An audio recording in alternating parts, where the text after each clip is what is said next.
Brillanti Musicals, kull nhar ta' ħamis fit-8:30 dejjem fuq One. Ġew inawgurati xogħlijiet ta' restawr fuq kwadru ta' nofs is-seklu 18 attribwit il-Francesco Zara li jinsab fil-Knisja ta' Ħalkirkop. Il-pittura tur li Ġesu mniżżel minn fuq is-salib qiegħed fih dan Ommu Marija bl-anġel qiegħu din il-ġraja tal-fidwa.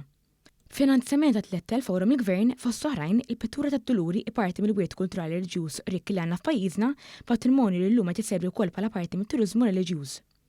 Fil-preżenza tal-Ministru għall-Wirt Kulturali, l-Arti u l-Gvern Lokali, Owen Bonici, u l-Arċisqof Charles J. Scicluna, dan ir-restawr ġie inawgurat fl-aħħar jiem fil-Knisja fejn meqjum bħala xogħlijiet delikata li saru mill-kumpanija Atelier del Restauro.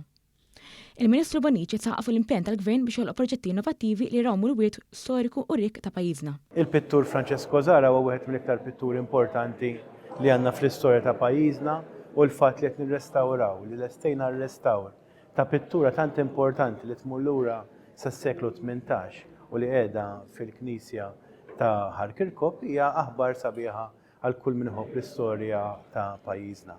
Aħna se nkomplu għaddejjin bi proġetti wieħed wara l-ieħor biex nivvalorizzaw il-wirt importanti li għandna fis-settur kulturali.